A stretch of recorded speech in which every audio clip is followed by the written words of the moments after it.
আসসালামু আলাইকুম। This is Rakib from আয়াস স্টুডিও এবং আমি আপনাদেরকে ওয়েলকাম করছি আমাদের রেকর্ডেড আয়াস রাইটিং কোর্সে 3rd ক্লাসটাতে। আচ্ছা, আমরা আপনাদের জন্য এই লাইভ ক্লাসগুলো রেকর্ড করছি এইটা মাথায় রেখে যেন আপনি বাসায় বসে কোনো কোচিং সেন্টারে ভর্তি না হয়ে একটা প্রপার আয়াস প্রিপারেশন কোর্স কমপ্লিট করতে পারেন। আমি প্রপার কেন বলছি যে এই কোর্সটা আসলে সবার জন্যই। সবার জন্য বলতে যারা আয়াস প্রিপারেশন এই মুহূর্তে শুরু করেছেন, তারা মানে কিছুই জানেন না কিভাবে আয়াস রাইটিং টাস্ক 1 লিখতে হয় তাদের জন্য এবং একই সাথে যারা তাদের ব্যান্ড স্কোরকে ইনক্রিজ করতে চাচ্ছেন অর্থাৎ 6 থেকে 6.5, 7 থেকে 7.5 প্লাস 7.5 থেকে 8 বা 8 প্লাস স্কোর করতে চাচ্ছেন, তাদের জন্য বেসিক্যালি এই কোর্সটা। সো আশা করি এটা আপনাদের জন্য খুব ইফেক্টিভ হতে যাচ্ছে। তো আমি আপনাদের সাথে আছি Hasan Mohammad Rakib, founder IELTS studio এবং আমি আসলে কথা না বাড়িয়ে আমি মূল কাজে চলে যাচ্ছি। সো আমাদের মূল বক্তব্যটা যেটা ছিল যে আমরা আজকে লাইভে যেটা নিয়ে কথা বলবো সেটা হচ্ছে আজকের এই ক্লাসটাতে যেটা নিয়ে কথা বলবো সেটা হচ্ছে যে কিভাবে একটা ইফেক্টিভ ইন্ট্রোডাকশন লেখা যায়। দেখেন, একটা ইন্ট্রোডাকশন লেখার অনেকগুলা ওয়ে থাকতে পারে, but the best way to write an introduction is to paraphrase the question. So আপনাকে কি করতে হবে? কোয়েশ্চেনটাকে প্যারাফ্রেজ করতে হবে। সো কোয়েশ্চেন প্যারাফ্রেজিং এর ব্যাপারটা আসলে কি? বা আমরা আসলে এটাকে কিভাবে প্যারাফ্রেজ করতে পারি? বা কোয়েশ্চেন আসলে কি আমাদের কাছে চ্যালেঞ্জ নিয়ে হাজির হয়? সেটা জানাটা খুব জরুরি। ১ম ব্যাপারটা হচ্ছে যে প্যারাফ্রেজিং এই বিষয়টা কি?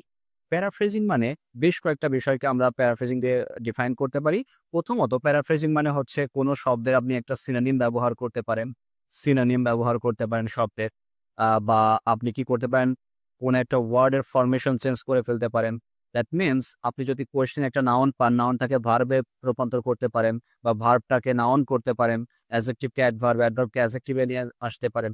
অথবা সেন্টেন্স স্ট্রাকচারটা চেঞ্জ করতে পারেন। সেটা কি হতে পারে? সিম্পল সেন্টেন্সকে আপনি কমপ্লেক্স করতে পারেন, কমপ্লেক্সকে আপনি সিম্পল করতে পারেন, অথবা অ্যাক্টিভকে প্যাসিভ করতে পারেন। So this are the ways in which you can actually paraphrase your question in a proper way. এইবার আমি আসলে দেখি আমরা স্পেসিফিকলি টাস্ক 1 এ কি করতে হচ্ছে, আমি ইন্ট্রোডাকশন লেখার ক্ষেত্রে কি কাজ করতে হয়। আপনি যখন রাইটিং টাস্ক অন ইন্ট্রোডাকশনটা লিখছেন তখন আপনাকে জাস্ট ৩ টা কাজ করতে হবে। মাথায় রাখবেন ৩ টা কাজ। একটা হচ্ছে আপনাকে টাস্ক ইনফরমেশনটা প্রেজেন্ট করতে হবে। You have to present the task information. অর্থাৎ টাস্কে যা দেয়া আছে সেই কথাটাকেই you have to write it in your own ways. That means ওই যে প্যারাফ্রেজ করে লেখা। এই ক্ষেত্রে যে কাজটা করা জরুরি সেটা হচ্ছে পোরশনটাকে প্যারাফ্রেজ করে ফেলতে হবে আপনাকে। সো ওইটা আমি আগেই আলোচনা করলাম। এবং আরেকটা গুরুত্বপূর্ণ বিষয় হচ্ছে when you are actually writing an introduction for your writing task 1, then bear in mind that you should not write more than one sentence for the task 1 introduction. So, limit your introduction of the task 1 within a sentence. মানে একটা সেন্টেন্সে আপনি আপনার writing task 1 ইন্ট্রোডাকশনটা লিখবেন। এবার এই ইন্ট্রোডাকশনটা কিভাবে আরো ইফেক্টিভলি লেখা যায় সেটা নিয়ে আমরা একটু আলোচনা করি। বাট তার আগে আমরা একটু এটা ভিজুয়ালি দেখার সৌভাগ্য আমাদের হোক। মানে আমরা কিভাবে ইন্ট্রোডাকশনটা শুরু করব। ১ম কাজ হচ্ছে আমরা বলেছিলাম যে আমরা টাস্কটাকে প্রেজেন্ট করছি। This what we are actually going to do in our writing task on introduction. এবং এই কাজটা করতে গেলে আমরা যেটা করছি কোয়েশ্চেনটাকে প্যারাফ্রেজ করছি এবং সেটাকে ৩ টা সেন্টেন্সে লিখছি। এই কথাটা আমি আগেই বলে ফেললাম, বাট আমি আবার রিপিট করলাম so that you can connect it properly. এইবার যেই জিনিসটা আমরা রাইটিং টাস্ক 1 ইন্ট্রোডাকশনটা লিখতে গিয়ে করব না, সেটা হচ্ছে আ একদম কোয়েশ্চেনে যে শব্দগুলা দেয়া আছে সেই শব্দগুলাকে রিপিট করব না। বাট একটা মজার ব্যাপার আমরা নরমালি খেয়াল করি, স্টুডেন্টরা কোয়েশ্চেনের যে কিওয়ার্ড থাকে সেই কিওয়ার্ড গুলাকেও তারা প্যারাফ্রেজ করতে চায়। অর্থাৎ ধরেন কোয়েশ্চেনে কোনো একটা কিছুর নাম দেয়া আছে, নামটাকে প্যারাফ্রেজ করতে চাচ্ছে। সো এইগুলা করা যাবে না। So don't worry about repeating keywords. Keyword গুলা রিপিট করবেন বারবার। And this is the best way. মানে আপনি যদি কিওয়ার্ডটাকে ঠিকঠাক রাখেন এবং সেটা রিপিট করে লেখেন, there is no harm with that. So আপনি এটা লিখতে পারেন। এবার আমরা যখন রাইটিং টাস্ক অন ইন্ট্রোডাকশন নিয়ে কথা বলছি তখন বেসিক্যালি আমাদের মাথায় ২ টা ব্যাপার আসে যে আমি কি রাইটিং টাস্ক 1 একাডেমিক নিয়ে কথা বলছি নাকি রাইটিং টাস্ক 1 জেনারেল ট্রেনিং নিয়ে কথা বলছি। আমি আসলে কথা বলছি আজকের ভিডিওতে রাইটিং টাস্ক 1 একাডেমিক নিয়ে। এবার একাডেমিক রাইটিং টাস্ক 1 এর কোয়েশ্চেন গুলা কত রকমের হয় তার উপর ডিপেন্ড করে আমার ইন্ট্রোডাকশনটা ভিন্ন হতে পারে। সো এইটা একটু মাথায় রাখা জরুরি। প্রথমত দেখেন, আপনারা আমার বাম পাশটাতে যেটা দেখতে পাচ্ছেন সেটা হচ্ছে কয়েকটা চার্টের নাম। এটা হচ্ছে bar chart, pie chart, line chart, and then finally it comes to table. And on my right hand side you'll see process diagram, life cycle and map. এবার রাইটিং টাস্ক মানে আপনি যখন প্যারাফ্রেজ করছেন, এই প্যারাফ্রেজিং এর ক্ষেত্রে আপনি যে কাজটা করতে পারেন, কোয়েশ্চেনে যদি আপনি পাই চার্ট পান, আপনার আনসারে আপনি পাই চার্ট কথাটা লিখতে পারেন, অথবা আপনি যে কাজটা করতে পারেন, এই যে আমার বার chart, pie chart, line chart এবং টেবল, এই সবগুলোকে চেঞ্জ করে লিখতে পারেন দা ইলাস্ট্রেশন। এই সবগুলোর পরিবর্তে আপনি লিখতে পারছেন দা ইলাস্ট্রেশন। যদি এটা প্লুরাল থাকে আপনি লিখবেন দা ইলাস্ট্রেশনস, আর যদি সিঙ্গুলার থাকে তাহলে দা ইলাস্ট্রেশন। আর অন্যদিকে যদি এটা ডায়াগ্রাম হয়, এই তিনটাকে আমরা বেসিক্যালি বলছি ডায়াগ্রাম। ডায়াগ্রাম ক্যাটাগরিতে যদি আসি, তাহলে এই ডায়াগ্রাম ক্যাটাগরির ক্ষেত্রে আপনি কোয়েশ্চেন টাস্ক টাইপের পরিবর্তে আপনি লিখতে পারেন the pictorial presentation. Pictorial presentation, okay, PICTORIAL, pictorial presentation, এটা আপনি লিখতে পারেন। সো প্যারাফ্রেজিং এর ফার্স্ট ধাপটা চলে গেল। আপনি কোয়েশ্চেন টাইপটাকে আসলে কি করলেন, প্যারাফ্রেজ করে লিখলেন দ্য ইলাস্ট্রেশন অথবা দ্য পিক্টোরিয়াল প্রেজেন্টেশন। এবার দুই ক্ষেত্রে এটা একটু মাথায় রাখতে হবে। Now it comes to the verb. Okay, ভার্বের ব্যাপারটা খুব ইম্পর্টেন্ট, যে কোয়েশ্চেন আমি টাইপটা যখন দেখে ফেলাম, তারপরে আসে হচ্ছে আমার কোয়েশ্চেনের অ্যাকশন ভার্বগুলা। Normally bar chart, pie chart, line chart এবং টেবল, এই চারটা কোয়েশ্চেন টাইপের ক্ষেত্রে আমরা কোয়েশ্চেনের যেই ভার্বগুলা পাই সেটা হচ্ছে শো, নর্মালি পাই হচ্ছে শো অথবা গিভ। শো অথবা গিভ, এই দুইটা নর্মালি কোয়েশ্চেনে থাকে। এবার আপনি যখন প্যারাফ্রেজ করতে যাচ্ছেন, তখন শো থাকলে আপনি গিভ লিখতে পারেন, আর গিভ থাকলে আপনি শো লিখতে পারেন। রেসিপ্রোকালি আপনি এটাকে প্যারাফ্রেজ করতে পারেন। বাট আদার দ্যান দ্যাট আপনি যেটা করতে পারেন সেটা হচ্ছে ব্যবহার করতে পারেন টু ইলাস্ট্রেট, মানে আপনি শো এর পরিবর্তে ইলাস্ট্রেট শব্দটা ব্যবহার করতে পারেন। সেক্ষেত্রে আপনার আনসারটা এরকম হতে পারে বা সেন্টেন্সটা এরকম হতে পারে, দ্য ডায়াগ্রাম ইলাস্ট্রেটস বলতে পারেন, অথবা দ্য পিকচার প্রেজেন্টেশন ইলাস্ট্রেটস বলতে পারেন, অথবা বলতে পারেন দ্য বার গ্রাফ শোজ বা গিভস সামথিং। এরপর আসলে হচ্ছে ডিসপ্লে।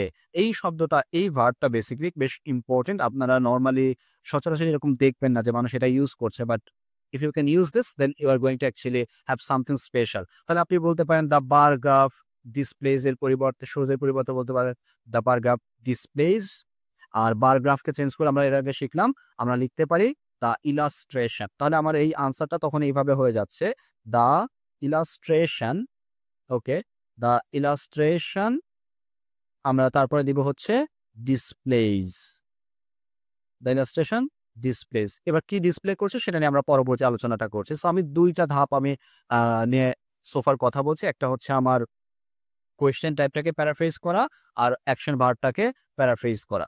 দেন আমি আরেকটা ভার্ব এখানে ব্যবহার করতে পারি, সেটা হচ্ছে প্রোভাইড। শো এর পরিবর্তে প্রোভাইড ব্যবহার করতে পারি, and I can actually use the word information after this. মানে আমি বলতে পারি যে to provide information on something. সেক্ষেত্রে আমার সেন্টেন্সটা এরকম হতে পারে, শুরুটা এরকম হতে পারে, the data provides information on. আমি অথবা ডেটার পরিবর্তে, এটাও খুব ভালো একটা প্যারাফ্রেজিং আমি বলবো, যে ধরেন বার চার্ট আছে, অথবা পাই চার্ট আছে, অথবা টেবল আছে, অথবা আমরা যেটা বলি হচ্ছে লাইন চার্ট। এই যে চারটা চার্ট, এইগুলাকে আমি সরাসরি ইলাস্ট্রেশনও বলতে পারি, অথবা এগুলাকে বলতে পারি ডেটা। এগুলাকে আমি প্যারাফ্রেজ করে ডেটা বলতে পারি লেখার সময়। আমি যখন একটা পেলাম বার চার্ট, আমি বলতে পারি দ্য ডেটা। বার চার্টের পরিবর্তে লিখতে পারি ডেটা, বা পাই চার্টের পরিবর্তে লিখতে পারি দ্য ডেটা, অথবা টেবলের পরিবর্তে লিখতে পারি দ্য ডেটা, অথবা লাইনের পরিবর্তে লিখতে পারি দ্য ডেটা। ওকে, সো দুইটা আমি বলবো যে খুব গুরুত্বপূর্ণ ইনফরমেশন এখানে আসলো। সেটা হচ্ছে সবসময় দ্য বার চার্ট বা দ্য পাই চার্ট এরকম লিখে লিখে যারা একটু মনে হচ্ছে যে ডিফারেন্ট কিছু লেখা দরকার, আরো ভালো কিছু লেখা দরকার, তাদের ক্ষেত্রে আমি বলবো যে দ্য ডেটা লেখেন অথবা দ্য ইলাস্ট্রেশন লেখেন। This are going to be game changer. Okay, তারপরে আপনি যেটা করতে পারেন, গিভ ইনফরমেশন অ্যাবাউট ব্যবহার করতে পারেন। তাহলে আমি বলতে পারি the table gives information about table, the table gives information about, অথবা আমি বলতে পারি দ্য ইলাস্ট্রেশন প্রোভাইডস বা গিভস ইনফরমেশন অ্যাবাউট। সো আমার সেকেন্ড স্টেপটা আমরা কমপ্লিট করে ফেললাম প্যারাফ্রেজিং এর। কোনটার ক্ষেত্রে করছি সেটা একটু মাথায় রাখবে। আবার আমি বলে দিচ্ছি, বার chart, pie chart, line chart and table, এই চারটা কোয়েশ্চেন ক্যাটাগরির ক্ষেত্রে আপনি এটা করবেন। দেন আমরা একটু পরের স্লাইডটা দেখি।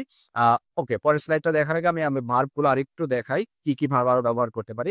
আমি এক্সিবিট, এই ভার্বটা ব্যবহার করতে পারি। এটা বেসিক্যালি ডায়াগ্রামের ক্ষেত্রে এক্সিবিট শব্দটা ব্যবহার করা যায় বা ডেপিক্ট শব্দটা ব্যবহার করা যায়। সেক্ষেত্রে আমরা বলতে পারি দ্য পিক্টোরিয়াল প্রেজেন্টেশন। দেখেন ডায়াগ্রামের পরিবর্তে যখনই কোনো ডায়াগ্রাম ক্যাটেগরি পাবো, অর্থাৎ আমি কখনো ম্যাপ পাচ্ছি অথবা লাইফ সাইকেল পাচ্ছি অথবা আমি পাচ্ছি হচ্ছে প্রসেস। এই যে ৩ টা কোয়েশ্চেন ক্যাটেগরি, এই ৩ টা কোয়েশ্চেন ক্যাটেগরির ক্ষেত্রে আমি এই ৩ টাকে প্যারাফ্রেজ করে লিখবো হচ্ছে the pictorial presentation. The pictorial presentation. Remember this, presentations কখনো হবে না। প্রেজেন্টেশনস কিন্তু হবে না। প্রেজেন্টেশন মানে হচ্ছে ছবির মাধ্যমে কোনো কিছু দেখানো। সো এইটা রাইটিং টাস্ক 1 এর ক্ষেত্রে যায়। কিন্তু প্রেজেন্টেশনস যেটা হচ্ছে আমরা কখন বলবো? যখন আমরা ওই যে ইউনিভার্সিটিতে, কলেজে কোনো প্রেজেন্টেশন দেই, ওইটা প্লুরাল ফর্ম হয়। কিন্তু ছবির মাধ্যমে কোনো কিছু দেখানোর যে প্রেজেন্টেশন, সেটা কোনো প্লুরাল ফর্ম হয় না। সো এটা যদি ম্যাপস থাকে, লাইফ সাইকেলস থাকে বা প্রসেসেস থাকে, সেক্ষেত্রে আপনি সবসময় পিক্টোরিয়াল প্রেজেন্টেশনই লিখবেন। আর ভার্ব হিসেবে লিখবেন এক্সিবিটস। আর আসলে ইনফরমেশন অ্যাবাউট কমনলি, আর অথবা আমি ব্যবহার করতে পারি ডেপিট। তাহলে আমি আবার বলতে পারি the pictorial presentation depicts information about. তাহলে আমরা যে গুরুত্বপূর্ণ ভার্বগুলা পেলাম এক্সিবিট, ডেপিক্ট, তারপরে পেলাম হচ্ছে ইলাস্ট্রেট, প্রোভাইড, গিভ, সাম। সো এই ভার্বগুলো আমরা ব্যবহার করতে পারি। আর কোয়েশ্চেন ক্যাটাগরিকে চেঞ্জ করে আমরা লিখতে পারি কি? ডায়াগ্রামের পরিবর্তে লিখতে পারি পিক্টোরিয়াল প্রেজেন্টেশন। আর বাকি ৪ টা অর্থাৎ table, pie, line and bar, এটার পরিবর্তে লিখতে পারি the illustration or illustrations. Okay? I hope you have got it right now. Okay, so যারা আমাদেরকে দেখছেন তাদেরকে বলবো যে if you find this effective, then share this video with your friends and family members.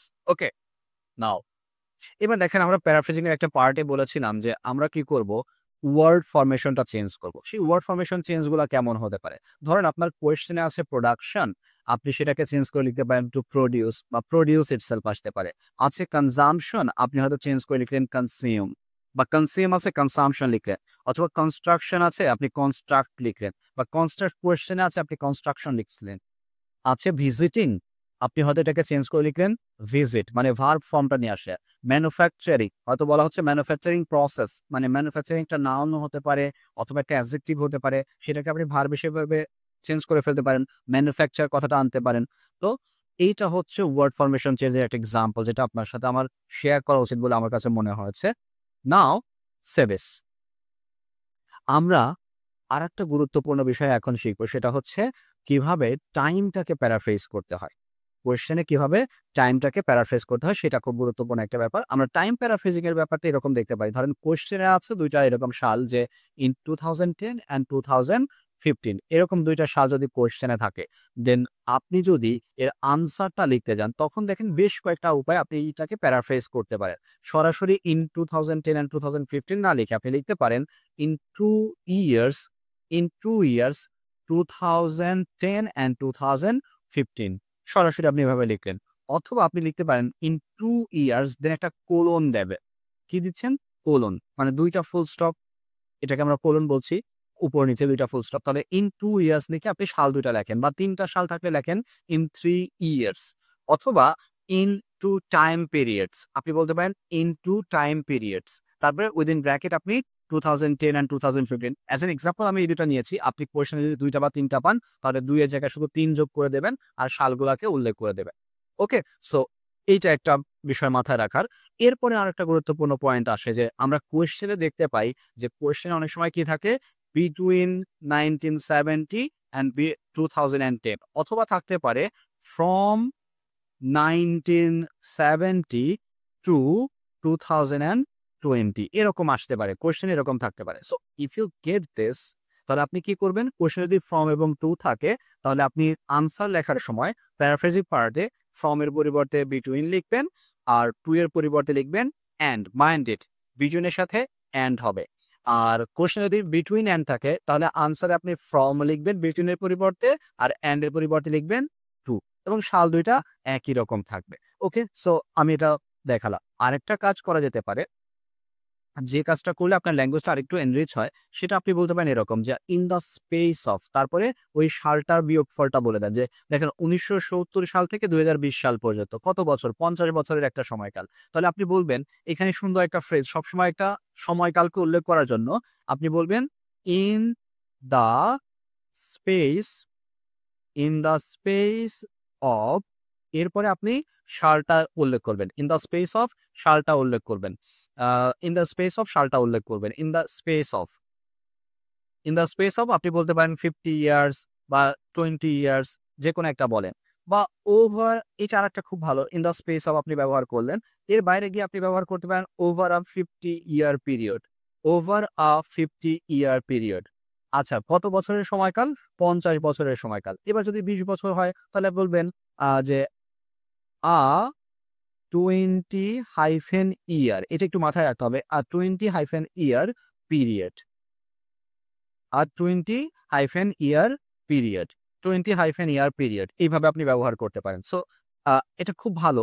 একটা মাথায় খুবই ভালো ল্যাঙ্গুয়েজ। এটা আমরা নরমালি স্টুডেন্টদের লিখতে দেখি না। বাট আপনাদের উচিত এটা আজকের ভিডিও দেখার পর তো অবশ্যই উচিত করা। যে আপনি 20 বছর পেলেন, আপনি বললেন যে 20 ইয়ার পিরিয়ড বিয়োগ করে পেলেন। বা 50 বছর পেলেন in the space of 50 years বা 50 ইয়ার পিরিয়ড।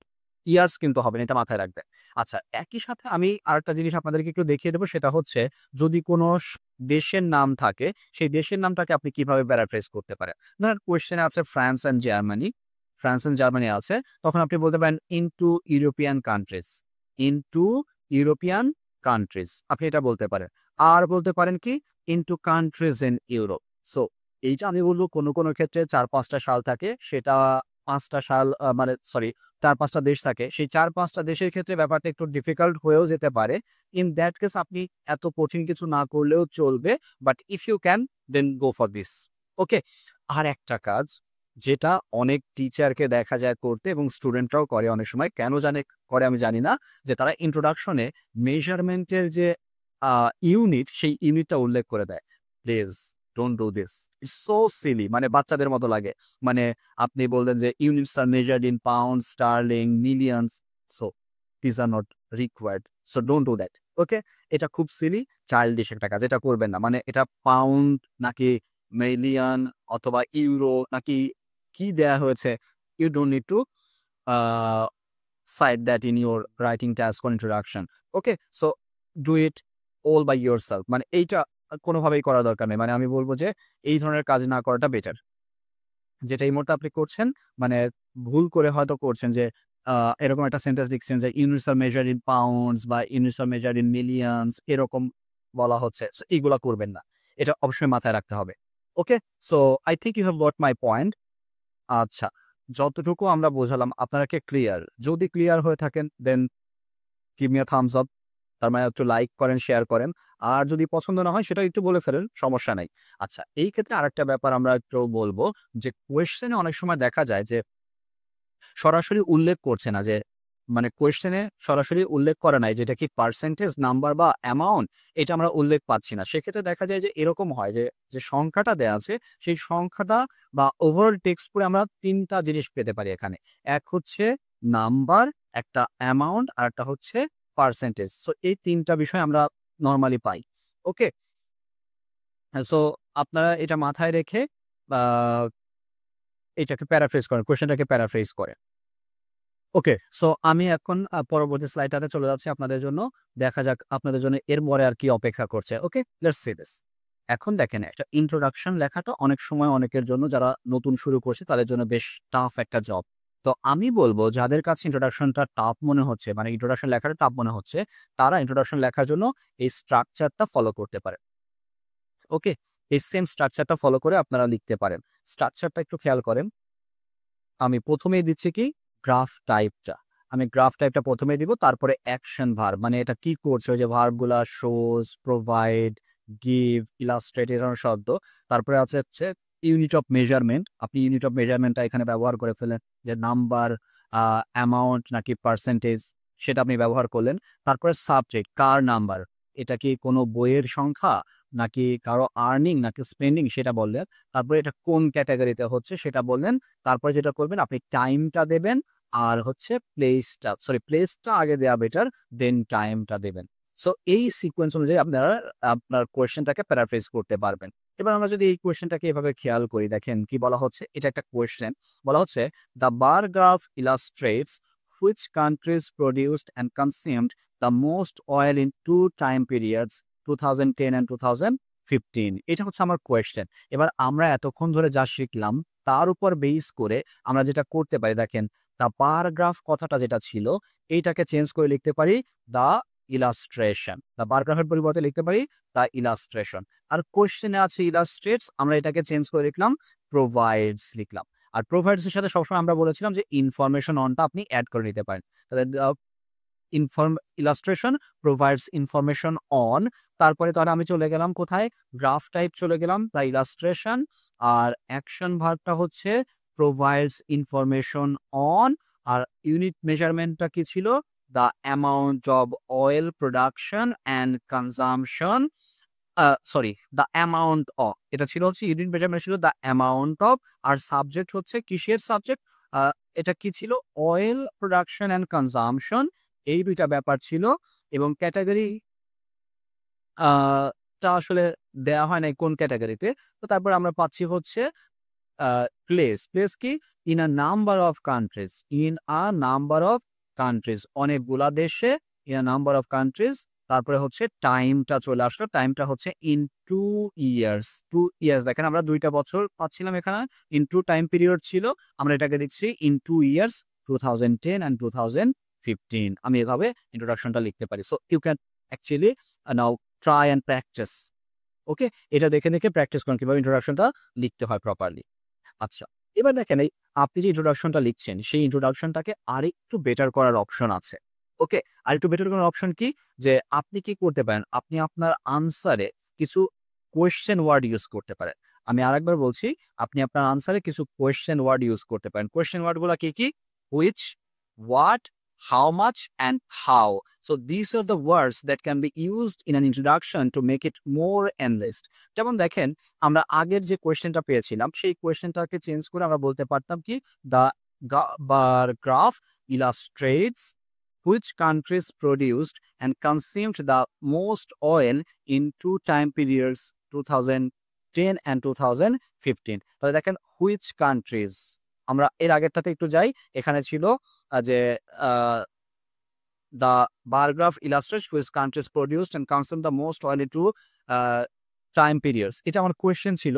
সো এই কোয়েশ্চেনটাকে আমরা প্যারাফ্রেজ করে এভাবে লিখছি, দেখেন the bar graph shows how much, এখানে আমার হুইচ কান্ট্রিজ দিয়ে কোয়েশ্চেন করা ছিল, আমরা এবার নিয়ে আসলাম হচ্ছে হাউ মাচ। তাহলে আমরা হাউ মাচ নিয়ে আসলাম, how much oil was produce. দেখেন আমার কোয়েশ্চেনটা ছিল অ্যাক্টিভে, আমি আনসার লেখার সময় এটাকে প্যাসিভ করে ফেললাম, how much oil was produced and consumed by the leading countries, by the leading countries। এখন by the leading countries, এই কান্ট্রিজ গুলা কি ছিল আমার কোয়েশ্চেনে, আমার কোয়েশ্চেন কিন্তু আলাদা করে হুইচ কান্ট্রিজ বলা ছিল, তাহলে আমি ওইটাকে চেঞ্জ করে লিখলাম by the leading countries। এবার into time periods, into time periods, বা আমি এটাকে চেঞ্জ করতে পারি into different years, into different years, আমি বলতে পারতাম 2010 and 2015, এভাবে আমি লিখতে পারছি। ওকে, সো কোয়েশ্চেন ওয়ার্ডগুলা ব্যবহার করেন আপনি আপনার আনসারে। দেন আপনি আরেকটা কাজ করতে পারেন, সেটা হচ্ছে এই শব্দগুলো আপনার আনসারে মানে লেখাতে আপনি ইনক্লুড করতে পারেন। একটা হচ্ছে চেঞ্জেস, একটা হচ্ছে অ্যামাউন্ট, আর একটা হচ্ছে লেভেল। চেঞ্জেস, অ্যামাউন্ট এবং লেভেল, এই 3টা শব্দ আপনারা ব্যবহার করতে পারেন আপনাদের রাইটিং এ। এবার কোয়েশ্চেনটা আমরা একটু দেখি, the bar graph displays the amount of oil produced and consumed by the leading countries in the years 2010 and 2015। এটা তো আমরা একটু প্যারাফ্রেজ করেছি, বাট এই প্যারাফ্রেজিংটা যদি আমি চেঞ্জেস বা এইগুলা দিয়ে আনি, তাহলে অ্যামাউন্ট দিয়ে আমরা একটা করে ফেললাম, এটা হচ্ছে অ্যামাউন্ট দিয়ে হয়ে গেল।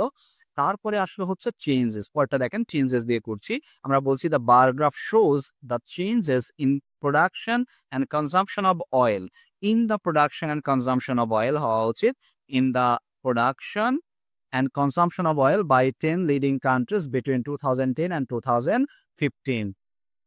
2010 and 2015। So this is how actually you can increase your score in writing task 1 introduction writing। এটা আপনার করা উচিত, মানে আপনি বারবার the amount of the percentage of the number of না লিখে কোনো কোনো ক্ষেত্রে চেঞ্জেস শব্দটা নিয়ে আসেন, দ্য অ্যামাউন্ট অফ সব না লিখে ওই শোজ এর পরিবর্তে দ্য অ্যামাউন্ট অফ এর জায়গায় চেঞ্জের শব্দটা নিয়ে আসেন, লেভেল নিয়ে আসেন, অথবা হাউ মাচ বা হুইচ বা হোয়াট এই শব্দগুলো, বা হাউ ম্যানি এরকম কিছু শব্দ নিয়ে এসে আপনার ইন্ট্রোডাকশনটাকে আপনি জাস্ট একটু স্পাইসি করে তুলতে পারেন।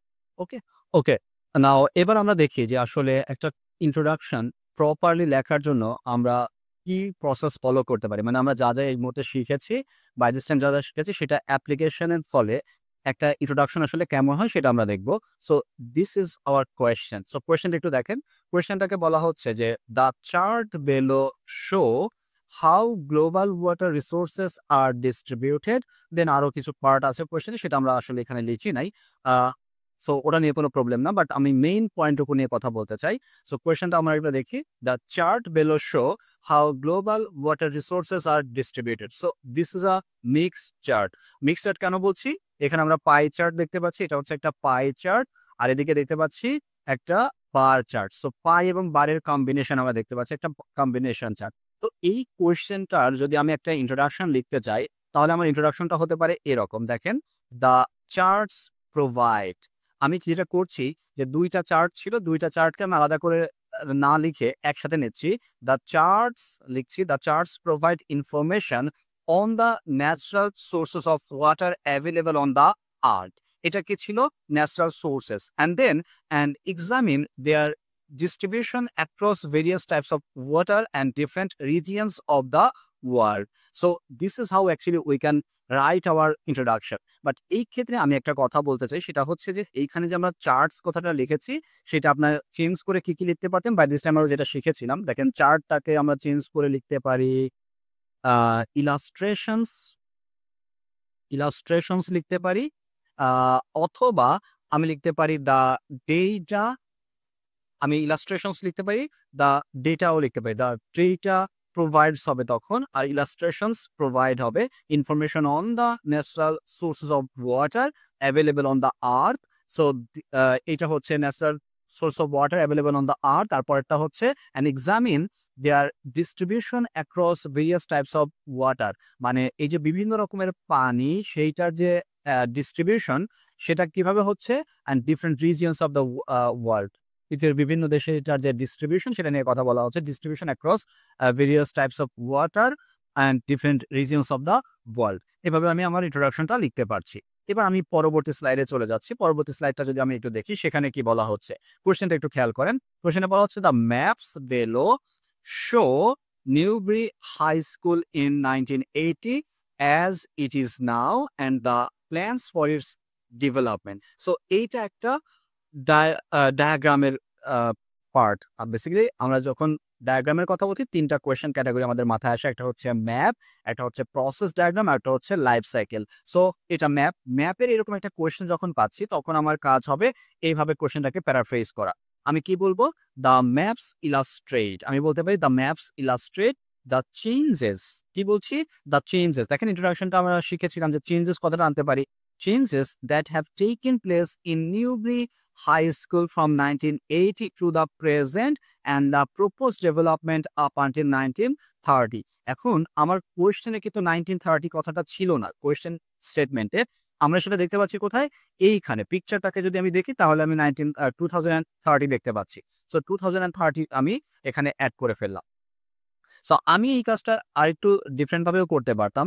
সেটা কি? যে ম্যাপস কথাটা যেটা ছিল সেটাকে আমি চেঞ্জ করে বলতে পারতাম the pictorial presentation. Pictorial presentation. The pictorial presentation এই কথাটা বলতে পারতাম। আর ইলাস্ট্রেটের জায়গায় আমি বলতে পারতাম ডেপিক্টস। কারণ আমরা এর আগেই বলেছি যে প্রেজেন্টেশন ডায়াগ্রামের ক্ষেত্রে প্রেজেন্টেশনই হবে সবসময়। যদিও অনেকগুলা ম্যাপ থাকবে, ম্যাপের পরিবর্তে আমরা প্রেজেন্টেশনে লিখবো, এবং ভার্বটা শো যেটা থাকবে বা শোজ বা গিভস যেটা থাকবে সেটার পরিবর্তে আমরা সবসময় ডেপিক্টস বা এক্সিবিটস লিখবো। তাহলে আমি বলতে পারতাম the pictorial presentation ডেপিক্টস the changes. এখানে দেখেন যে কোনো ম্যাপের ক্ষেত্রে চেঞ্জেস হচ্ছে ইনএভিটেবল, তাহলে আপনি চেঞ্জেস কথাটা সবসময় নিয়ে আসতে পারবেন। That have taken place. এবার দ্যাটের পরে হ্যাভ হবে নাকি টুক হবে নাকি উইল টেক হবে, that will depend on the question. So আমার কোয়েশ্চেনে কি আছে? পাস্ট আছে, তারপরে বর্তমানে প্রেজেন্ট, তারপরে হচ্ছে ফিউচার। ৩টা বিষয়কে বা 3টা টাইমকে ধরছে একটা কোয়েশ্চেন। তখন আমি এভাবে বলছি that have taken place in Newbury high school from 1980, মানে 1980 সালের পরে নিউব্রি হাই স্কুলের যে পরিবর্তনগুলো এসেছে সেটা দেখাচ্ছে টু দ্য প্রেজেন্ট, এবং বর্তমান পর্যন্ত, 80 সাল থেকে বর্তমান পর্যন্ত। আর কি দেখাচ্ছে? The proposed development up until 2030 কত সাল পর্যন্ত 2030 সাল পর্যন্ত এটার যে প্রস্তাবিত ডেভেলপমেন্ট আছে সেটাকে দেখাচ্ছে। So this is how you can actually paraphrase a map. Introduction এভাবে আপনি লিখতে পারেন। তারপরে আমি আরেকটা কোয়েশ্চেন দেখি। এই কোয়েশ্চেনটা আমরা দেখতে পাচ্ছি এটা ডায়াগ্রাম, বাট এই ডায়াগ্রামটাকে আমরা বলছি এটা একটা প্রসেস ডায়াগ্রাম। এইবার এই প্রসেস ডায়াগ্রামটা যখন আপনি লিখছেন তখন আপনার আসলে কি করা উচিত? প্রথমত কোয়েশ্চেনটা পড়া উচিত। ওকে। সো আশা করি আপনারা আমাদের যে ভিডিওটা দেখছেন, রেকর্ডেড ভিডিও দেখছেন, this is so far going to be helpful for you, and if it is then please give me a thumbs up and share the video with your friends and family. Okay, so আমি কোয়েশ্চেনটা আপনাদের দেখি। বলা হচ্ছে the diagram below shows the stages in the recycling of aluminum drink cans. তো আমরা এখানে কি দেখতে পাচ্ছি? অ্যালুমিনিয়াম ড্রিঙ্ক ক্যানের যে রিসাইক্লিং সেইটা যে স্টেজগুলা সেটা দেখাচ্ছে ডায়াগ্রামটাতে। এবার এরকম একটা কোয়েশ্চেন পাওয়ার পর আপনি কিভাবে এটাকে প্যারাফ্রেজ করতে পারেন? দেখেন এই প্যারাফ্রেজিংটা আমরা দুইভাবে এখানে আপনাদের দেখানোর চেষ্টা করছি। এভাবে হতে পারে, দ্য ডায়াগ্রাম এক্সিবিটস, ডায়াগ্রাম আছে আমি ডায়াগ্রামে লিখলাম, the diagram exhibits information about. এক্সিবিটের পরে সবসময় ইনফরমেশন অ্যাবাউট আপনি কমন রাখতে পারেন। কি রাখছি আমরা? Information about how many stages are involved. কি দেখাচ্ছে? যে কতগুলো স্টেজেস অন্তর্ভুক্ত আছে কোথায়? In the recycling of aluminium drink cans. Aluminium drink ক্যানের রিসাইক্লিং এ কতগুলো স্টেপ বা স্টেজ বা ধাপ অন্তর্ভুক্ত আছে সেই ব্যাপারে তথ্য দিচ্ছে ডায়াগ্রামটা। সো এইটা একটা কমন ইন্ট্রোডাকশন লেখার প্যাটার্ন। আপনি চাইলে নিচের প্রসেসটা ফলো করতে পারেন। সেটা কি হতে পারে? The diagram displays the process of recycling aluminium drink cans. The diagram displays, আমি ডিসপ্লে শব্দটা ব্যবহার করলাম। সো বললাম the diagram displays the process of recycling aluminium drink cans. এবার দুইটা অ্যাপ্রোচের মধ্যে কোনটা আপনার কাছে বেশি ইফেক্টিভ মনে হচ্ছে? আমি আশা করি আপনারা বুঝতে পারছেন। যারা বুঝতে পারছেন, যতটুকু বুঝতে পারছি সেটা কমেন্টে জানিয়ে দিতে পারেন যে কোন পার্টটা আপনার কাছে বেশি, অরের আগের অংশটুকু বেশি ইফেক্টিভ মনে হচ্ছে না পরেরটুকু বেশি ইফেক্টিভ মনে হচ্ছে, সেটা আপনি জানিয়ে দিতে পারেন। এবং depending on your potential or capability you can actually choose either of the option. Okay, so আমরা দেখলাম যে একটা প্রসেস ডায়াগ্রামের ইন্ট্রোডাকশন কিভাবে হতে পারে। এইবার আমার বক্তব্য আপনাদের কাছে সেটা হচ্ছে যে আশা করি আমরা এই ভিডিওটাতে, রেকর্ডের ভিডিওটাতে আপনাদের জন্য যা যা প্রোভাইড করেছি সেটা আপনার জন্য যথেষ্ট হবে এবং যথেষ্ট হওয়াই উচিত। কারণ আমরা চেষ্টা করেছি একটা ইন্ট্রোডাকশন লেখার জন্য যত রকম অ্যাপ্রোচ আছে সবগুলো অ্যাপ্রোচের ইন্টিগ্রেটেড একটা অ্যাপ্রোচ আপনাদেরকে দেখানোর, একটা ভিডিওতে যেন আপনারা ইন্ট্রোডাকশনের সবকিছু পেয়ে যান। এইবার আপনার কাছে যদি এটা আরো বেশি টাফ মনে হয়, মানে অনেক বেশি টাফ মনে হয়, and if you want to find this in a much more easier way, then আপনারা আমাকে কমেন্টে জানাতে পারেন যে আরেকটু সহজ করে কিভাবে বলা যেতে পারে, সেটা নিয়ে আপনারা কমেন্টে জানাতে পারেন। অ্যান্ড আমি একটা কথা বারবারই বলছি যে এই যে রেকর্ডেড কোর্সটা আপনাদের জন্য আমরা দিচ্ছি ফ্রিতে, এই কোর্সটা আমি মনে করি যে কোনো পেইড কোর্সের থেকে অনেক বেশি ইফেক্টিভ। সো আপনারা আমার ধারণায় এই ইফেক্টিভ কোর্সটা করে ইফেক্টিভলি আপনাদের স্কোরটা অর্জন করবে। সো যারা আমাদেরকে এই মুহূর্তে দেখলেন তাদেরকে আমার পক্ষ থেকে, অর্থাৎ আমি হাসান মোহাম্মদ রাকিব, আমার পক্ষ থেকে অনেক বেশি ধন্যবাদ জানাচ্ছি এবং শুভকামনা জানিয়ে আজকের ভিডিওটা শেষ করছি এবং পরবর্তী ক্লাসের জন্য আপনাদেরকে অনেক অনেক শুভকামনা জানিয়ে এবং দেখার আমন্ত্রণ জানিয়ে আজকের লাইভটা এখানে শেষ করছি।